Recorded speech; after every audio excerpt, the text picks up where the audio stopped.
Okay students, now our next topic अपवाह चाल तथा विद्युत धारा में संबंध। अपवाह चाल और विद्युत धारा में संबंध के लिए हम क्या करते हैं, सर्वप्रथम एक चालक लेते हैं। हमने एक चालक लिया यहाँ पे, ये एक चालक है और चालक के अंदर हम जानते हैं क्या होते हैं, मुक्त इलेक्ट्रॉन्स। इस चालक की लंबाई मैंने मानी डेल्टा एल लंबाई का ये एक चालक है और इस चालक पर हमने एक विद्युत क्षेत्र आरोपित किया E, बाह्य विद्युत क्षेत्र। जब हम किसी चालक को बाह्य विद्युत क्षेत्र के अंदर रखते हैं तो बाह्य विद्युत क्षेत्र क्या करता है, बाह्य विद्युत क्षेत्र उस चालक में उपस्थित इलेक्ट्रॉनों के ऊपर विद्युत बल लगाता है और उस विद्युत बल के कारण से वो इलेक्ट्रॉन विद्युत क्षेत्र की विपरीत दिशा में गति करते हैं। तो ये इलेक्ट्रॉन यहाँ पर क्या करेंगे, विपरीत दिशा में गति करना शुरू कर देंगे। तो जब ये विपरीत दिशा में गति करना शुरू कर देंगे तो इनकी गति कैसे होगी, इस तरह से, ये इस तरह से विपरीत दिशा में गति करेंगे। विद्युत क्षेत्र इस दिशा में है और इलेक्ट्रॉन की गति इसके विपरीत है।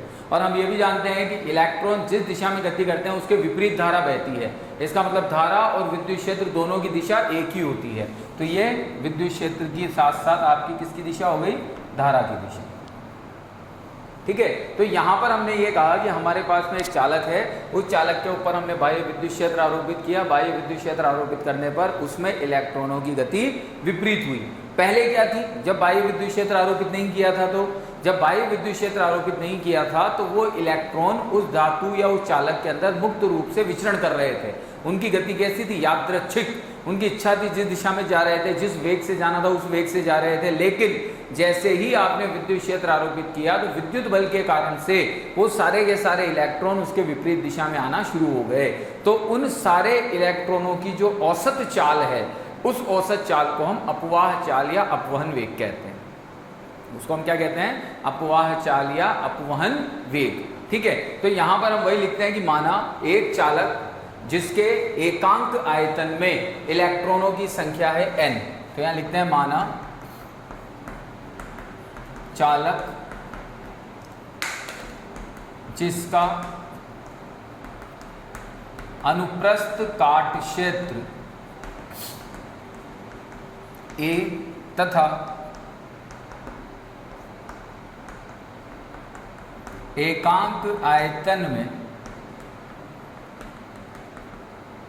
इलेक्ट्रॉनों की संख्या स्मॉल n है। ठीक है, बाह्य विद्युत क्षेत्र आरोपित करने पर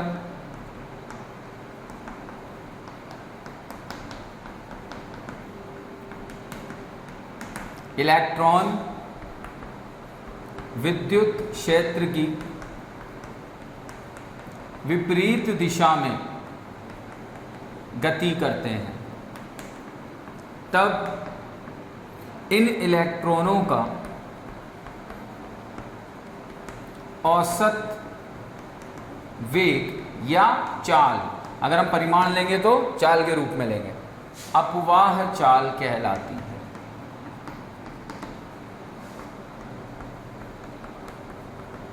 ओके, तो यहाँ पर हमने ये कह दिया कि हमने एक चालक लिया, उस पर विद्युत क्षेत्र आरोपित किया।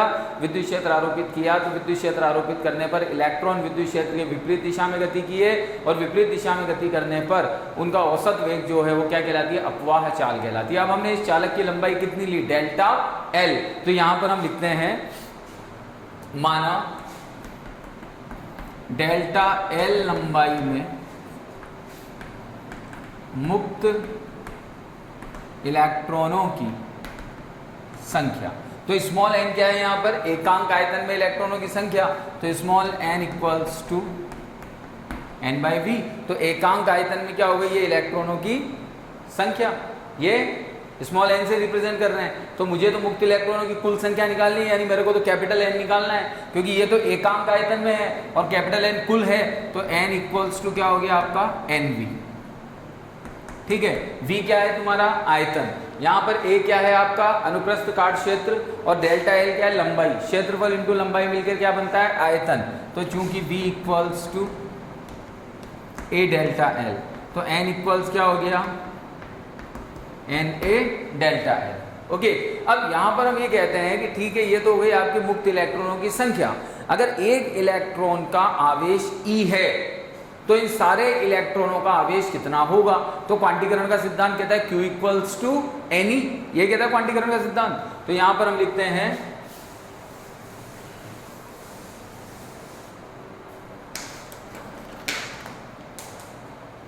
चालक में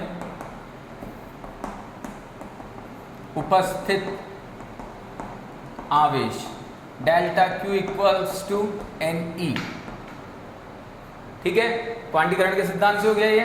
then delta Q equals to N की वैल्यू क्या है आपकी Na delta L into E, या इसको हम ऐसे लिख सकते हैं NEA डेल्टा L। ये क्या आ गया आपका, ये आपका उस चालक के अंदर कुल आवेश आ गया, ठीक है। अब यहां पर हम ये कहते हैं कि ये जो आवेश है, ये आवेश किस चाल से गति कर रहा है। तो अभी मैंने आपको बताया कि बाह्य विद्युत क्षेत्र हम जैसे ही आरोपित करते हैं, बाह्य विद्युत क्षेत्र आरोपित करते ही ये सारे के सारे इलेक्ट्रॉन अपवाह चाल से गति करना शुरू कर देते हैं। और अपवाह चाल को किससे रिप्रेजेंट करते हैं, Vd से। अपवाह चाल किससे रिप्रेजेंट होती है, Vd से। तो यहां पर जब हम अपवाह चाल की बात करते हैं तो समस्त इलेक्ट्रॉन अपवाह चाल Vd से गति करते हैं, ठीक है। और अपवाह चाल, चाल बराबर क्या होता है, दूरी बटा समय। तो Vd इक्वल्स क्या लिख सकते हो तुम, delta L by delta T, ठीक है। तो delta L by delta T क्या हो गया तुम्हारा, Vd। अब यहां पर एक चीज और देखनी है हमें कि मुझे निकालना क्या है, मुझे यहां पर संबंध देखना है अपवाह चाल और विद्युत धारा में। तो जब ये इलेक्ट्रॉन विद्युत क्षेत्र के प्रभाव में गति करेंगे तो डेफिनेटली धारा प्रवाहित होगी चालक के अंदर। तो चालक के अंदर कितनी धारा प्रवाहित हुई वो भी हमें देखना है। तो हम यहां लिखते हैं चालक में प्रवाहित धारा।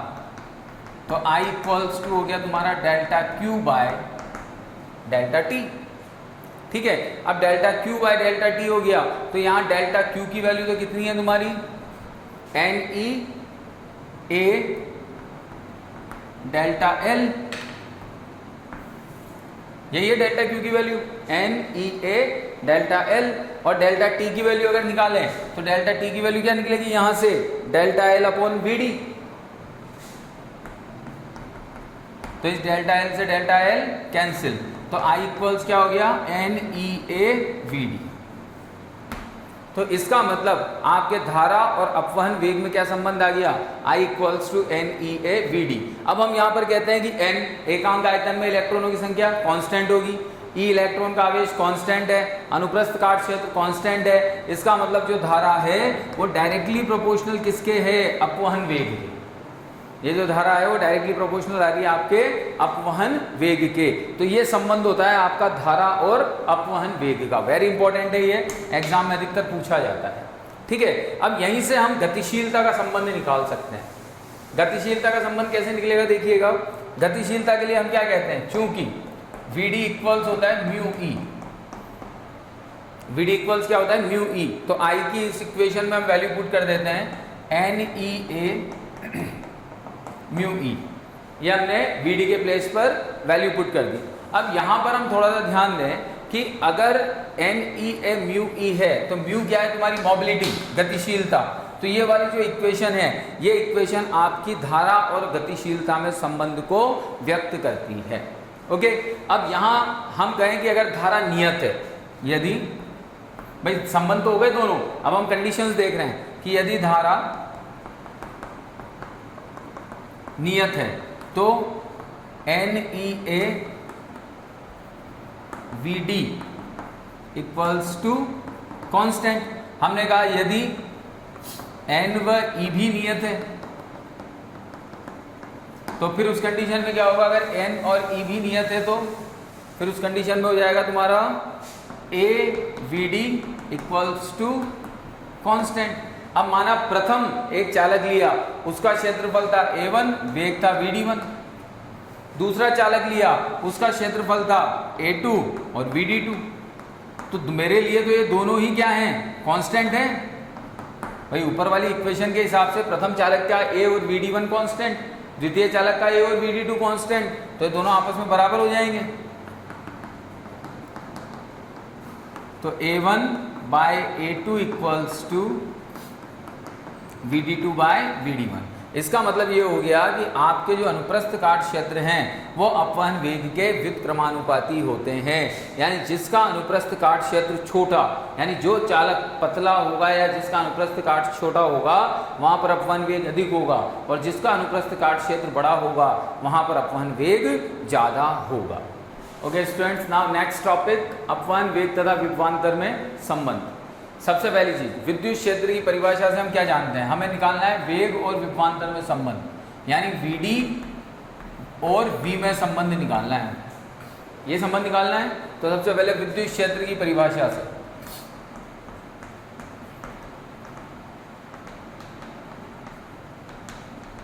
तो विद्युत क्षेत्र की परिभाषा से हम क्या जानते हैं, E equals to V by L, ये होता है विद्युत क्षेत्र की परिभाषा से, E equals V by L। अब यहां पर हम कहते हैं अपवहन वेग VD equals to EE by M into tau, यह अपवहन वेग होता है, फॉर्मूला पहले लिख चुके हैं हम प्रीवियस नोट्स में।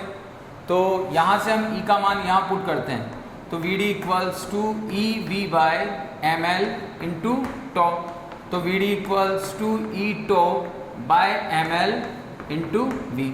अब यहाँ पर हम देखें तो ये सारी क्वांटिटीज E, टो, ML, ये सारी की सारी क्वांटिटीज क्या है, कांस्टेंट है।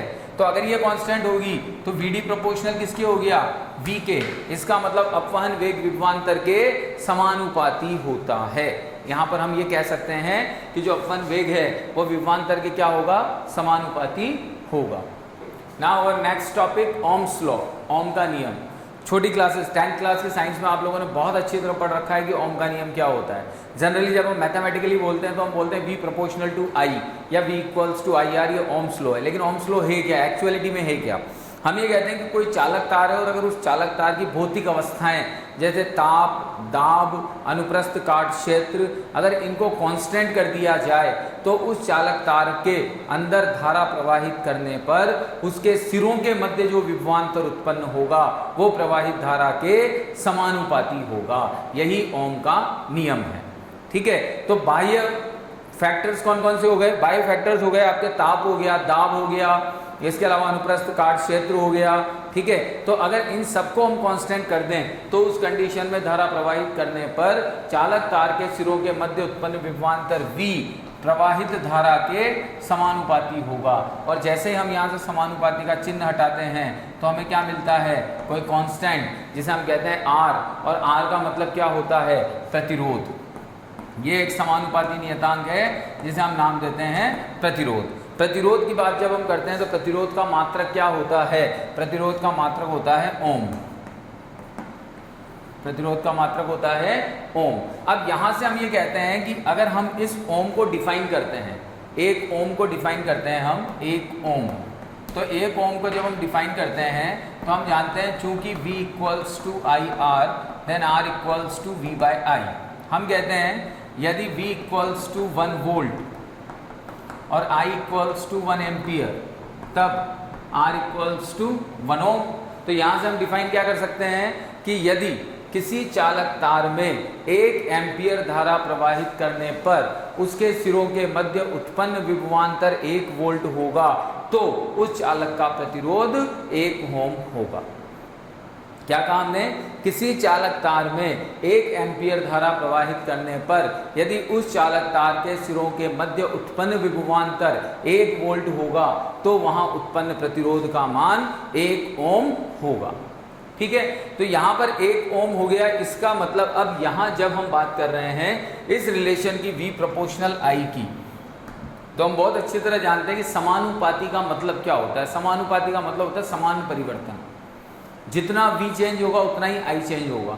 तो जब हम समानुपाती संबंध के मध्य ग्राफ खींचते हैं तो यहाँ पर जब हम ग्राफ प्लॉट करेंगे V और I के बीच में, तो V और I के बीच में ग्राफ प्लॉट करने पर हमें क्या मिलेगा, एक स्ट्रेट लाइन। ठीक है, इस स्ट्रेट लाइन या इस सरल रेखा का जो ढाल है वो ढाल हम कितना मानते हैं यहाँ पर, थीटा। और ढाल हमेशा किस रूप में निकाला जाता है, tan थीटा के रूप में। कई बार पहले भी हम पढ़ चुके हैं। तो यहाँ जब हम इस वक्र का ढाल निकालेंगे तो ढाल को हम रिप्रेजेंट करते हैं m से, तो m इक्वल्स tan थीटा। ठीक है। m equals tan theta. अब टेन थीटा क्या होता है, लंब बटे आधार। तो लंब पे तो कौन है तुम्हारा, ये y एक्सिस, और आधार पर कौन है तुम्हारा x एक्सिस, ठीक है। तो यहां पर ये हो गया तुम्हारा m y axis upon x axis. तो y एक्सिस पे तो कौन आ गया v, x एक्सिस पे कौन है i, तो v अपॉन i इक्वल्स क्या हो गया r। इसका मतलब ये हो गया कि इस vi वक्र का ढाल प्रतिरोध r के तुल्य होगा। तो ओम का नियम ये कहता है कि जब हम v और i के मध्य में ग्राफ खींचते हैं तो उनका ढाल प्रतिरोध के तुल्य प्राप्त होता है, और यही किसका नियम है, ओम का नियम है। नेक्स्ट टॉपिक जो हमारा है वो है ओम के नियम का सूक्ष्म रूप। ओम के नियम के सूक्ष्म रूप को वैसे तो जनरली हम v equals to I R से रिप्रेजेंट करते हैं, लेकिन ओम के नियम के सूक्ष्म रूप में हम तीन क्वांटिटीज धारा घनत्व, चालकता और विद्युत क्षेत्र, इन तीन को यूज में लेते हुए ओम के नियम का सूक्ष्म रूप बनाते हैं। तो देखिएगा, सबसे पहले हम जानते हैं कि अपवाह वेग तथा धारा में संबंध I इक्वल्स टू होता है NEA/VD, ठीक है। अब अगर मैं यहां से धारा घनत्व निकालता हूं तो धारा घनत्व J इक्वल्स टू क्या हो जाएगा, I अपॉन A, ये A इसके नीचे चला जाएगा, तो क्या बना मेरा NEVD, ये धारा घनत्व हो गया। J equals to I upon A NEVD, okay. अब यहां हम ये कहते हैं कि VD इक्वल्स क्या जानते हैं हम, तो EE/m इंटू टॉ, ये VD की वैल्यू होती है। तो इसको हम समीकरण 2 में रख देते हैं, तो समीकरण 2 से, तो इस जगह पर हम VD का मान रखते हैं। तो VD का मान जैसे रखेंगे, J equals to NE EE/m into tau, तो ये हो गया तुम्हारा NE² टो/m इंटू E, ओके। अब ये जो दायां पक्ष आया है तुम्हारा, ये RHS, इस RHS में जो ये फॉर्म है, जो ये भाग है, ये भाग चालकता को रिप्रेजेंट करता है। यानी चालकता को रिप्रेजेंट करने से मतलब मैं ये कह सकता हूं कि अगर मैं इसकी विमा निकालूं या इसका मात्रक निकालूं तो वो चालकता के तुल्य आता है। तो यहां पर हम ये लिखते हैं कि ये जो दायां पक्ष है चालकता के तुल्य होता है, और चालकता को हम किससे रिप्रेजेंट करते हैं, सिग्मा से। तो यानी सिग्मा इक्वल्स टू NE² टो/m, यह आपकी चालकता का वैल्यू आ गया, सिग्मा इक्वल्स टू NE² टो/m। तो यहां से जब हम इस NE² टो/m को यहां पुट करेंगे तो J इक्वल्स क्या आ गया तुम्हारा, सिग्मा E, और यही ओम के नियम का क्या है, सूक्ष्म रूप। J इक्वल सिग्मा E, जहाँ J क्या है, धारा घनत्व है, सिग्मा क्या है, चालकता है, और E विद्युत क्षेत्र है। नाउ नेक्स्ट टॉपिक, ओम के नियम की उत्पत्ति। अब ओम के नियम की उत्पत्ति में हम क्या लेते हैं, वही एक चालक लेते हैं, चालक लिया, उसकी लंबाई L है, और इस चालक पे सिरों पर हमने एक 20 वोल्ट की बैटरी जोड़ रखी है। इस चालक का जो अनुप्रस्थ काट क्षेत्र है वो A है, ठीक है, और इस पर जो विद्युत क्षेत्र हमने आरोपित किया है वो विद्युत क्षेत्र है E। तो चालक पर जो विद्युत क्षेत्र आरोपित होगा, चालक पर आरोपित विद्युत क्षेत्र E equals to V/L, okay. अब यहां पर हम ये कहते हैं कि E इक्वल्स V/L है, तो सिंपल वोल्ट पर मीटर से हमने निकाल लिया यहाँ पर। अब जब तुम चालक पर विद्युत क्षेत्र आरोपित करोगे तो क्या होगा, चालक के अंदर जो उपस्थित इलेक्ट्रॉन है वो विद्युत क्षेत्र के विपरीत दिशा में अपवन वेग से गति करेंगे, और अपवन वेग को हम किससे रिप्रेजेंट करते हैं, VD से, ठीक है। अब यहाँ पर जब एकांक क्षेत्रफल में हम धारा घनत्व की बात करते हैं तो क्या कहते हैं हम, चूंकि J इक्वल्स टू क्या जानते हैं हम, I/A, ये होता है धारा घनत्व, J इक्वल्स टू I/A, और धारा अभी हमने ओम का सूक्ष्म रूप लिखा है J equals to sigma E। भाई ये सब हम क्यों लिख रहे हैं इक्वेशंस, ये हमें ओम के नियम की उत्पत्ति के लिए रिक्वायर्ड है, इसलिए इसको हम लिख रहे हैं। तो हमने कहा कि सबसे पहले तो चालक के सिरों पर आरोपित विद्युत क्षेत्र E इक्वल्स टू V/L हो गया। धारा घनत्व क्यों हुआ, क्योंकि एकांक क्षेत्रफल में कितनी धारा बह रही है वो मुझे निकालनी है, तो मैंने J निकाल लिया, और J इक्वल्स टू मैं क्या जानता हूँ, सिग्मा E। तो अब यहाँ समीकरण 1, 2 और 3 से जब हम सॉल्व करेंगे इसको तो जे की जगह तो लिखेंगे I by A sigma as it is V by L, यही होगा। यहाँ से v की वैल्यू निकालता हूँ मैं, तो v की वैल्यू क्या आएगी 1 बाय सिग्मा, ठीक है, ये हो गया l बाई ए इंटू आई। ठीक, अब 1 बाय सिग्मा क्या है, चालकता। चालकता किसके व्युत्क्रमानुपाती होती है, प्रतिरोधकता के। साइंस में पढ़ रखा है आप लोगों ने 10th में। तो चूंकि प्रतिरोधकता रो बराबर, रो से डिनोट करते हैं इसको, 1 बाय सिग्मा होता है, और सिग्मा की वैल्यू अभी हमने निकाली थी, क्या निकाली थी, n square tau by m, तो ये उल्टा हो जाएगा m upon n square tau. ठीक है, तो यहाँ 1 बाय सिग्मा की जगह मैं क्या लिख सकता हूँ, रो, तो 1 बाय सिग्मा की जगह मैंने रो लिख दिया।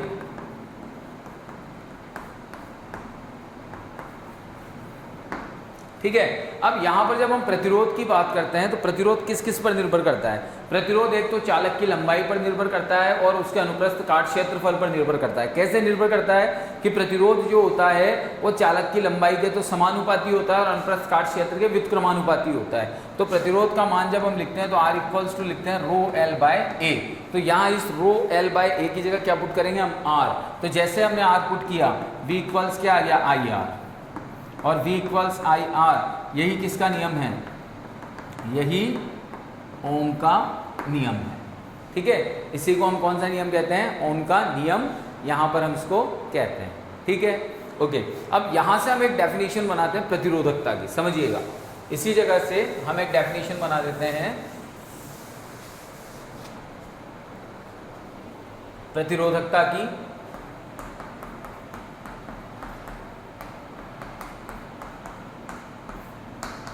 प्रतिरोधकता रो।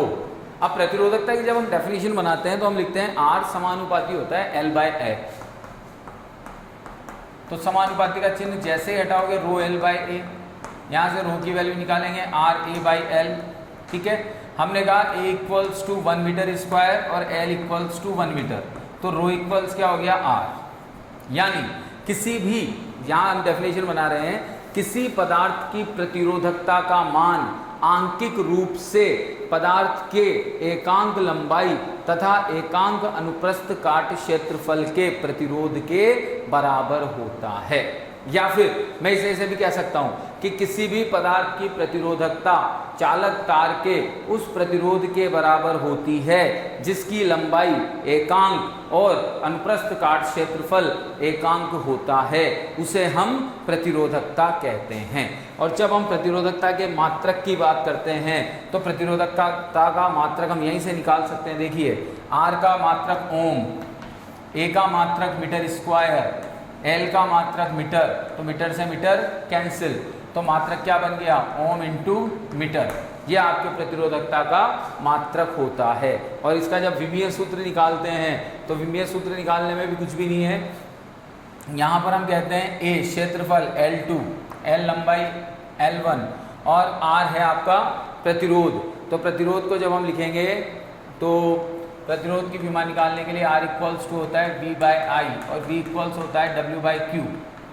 तो ये हो गया तुम्हारा M1 L2 T minus 2, Q हो गया IT। तो M1 L2 T minus 3 A minus 2, ये तुम्हारे R का आ गया। तो इस R की वैल्यू को हम यहाँ पुट करते हैं, तो ये हो गया M1 L2 T minus 3 A minus 2। इसको जब सॉल्व करोगे तो एक L से L खत्म, तो M1 L3 T minus 3 A minus 2। तो ये तुम्हारा विमीय सूत्र किसका आ गया, प्रतिरोधकता का। तो प्रतिरोधकता का मात्रक तो होता है ओम इंटू मीटर और विमीय सूत्र जो होता है वो होता है M1 L3 T minus 3 A minus 2। अब कुछ महत्वपूर्ण तथ्यों की बात करते हैं जो प्रतिरोध और प्रतिरोधकता को डिफ्रेंशिएट करते हैं। देखिए, प्रतिरोधकता पदार्थ का गुण है, बहुत इंपॉर्टेंट चीज बता रहा हूँ, समझिएगा। प्रतिरोधकता पदार्थ का गुण है, यह पदार्थ की लंबाई अनुप्रस्थ काट क्षेत्रफल पर निर्भर नहीं करती है, जबकि प्रतिरोध पदार्थ की लंबाई और अनुप्रस्थ काट क्षेत्र पर निर्भर करता है। हम ये कहते हैं हमने एक चालक तार लिया, ठीक है।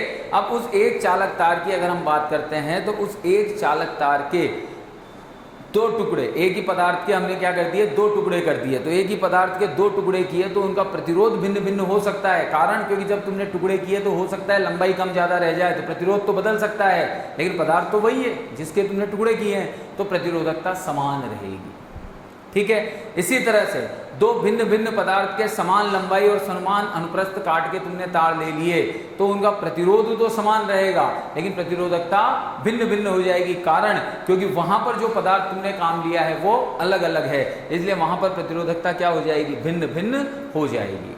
इसके बाद एक डेफिनेशन आपकी आती है चालकता। चालकता क्या होती है, मैंने अभी डिफाइन किया था आपको कि चालकता प्रतिरोधकता का व्युत्क्रम होती है। यहाँ पर अगर हम देखें तो चालकता किसका व्युत्क्रम है, प्रतिरोधकता का। तो अगर हम चालकता को डिफाइन करते हैं तो चालकता को हम कहते हैं कंडक्टिविटी, और चालकता की जब हम बात करते हैं तो चालकता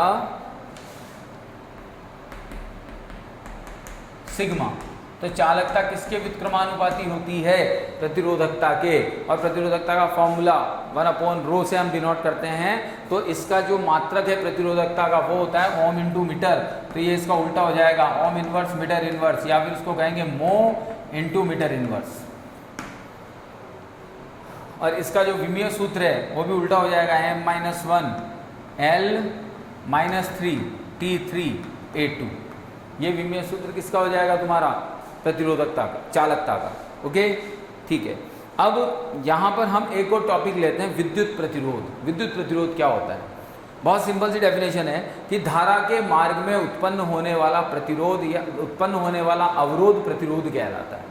अब धारा के मार्ग में अवरोध उत्पन्न हो रहा है, ये चीज़ थोड़ा सा अजीब सी लगती है कि धारा के मार्ग में अवरोध से मतलब धारा तो आवेशों का प्रवाह है, तो आवेशों के मार्ग में जो अवरोध आता है वो आपका प्रतिरोध कहलाता है। अब धारा के मार्ग में या आवेश के मार्ग में अवरोध कैसे आया, तो जब हम किसी चालक पदार्थ को गर्म करते हैं तो गर्म करने पर उस चालक के अंदर उपस्थित मुक्त इलेक्ट्रॉन उस हीट से एनर्जी को गेन करते हैं, और जब उस हीट से वो एनर्जी को गेन करते हैं, ऊर्जा को प्राप्त करते हैं, तो उनकी गतिज ऊर्जा में वृद्धि होती है।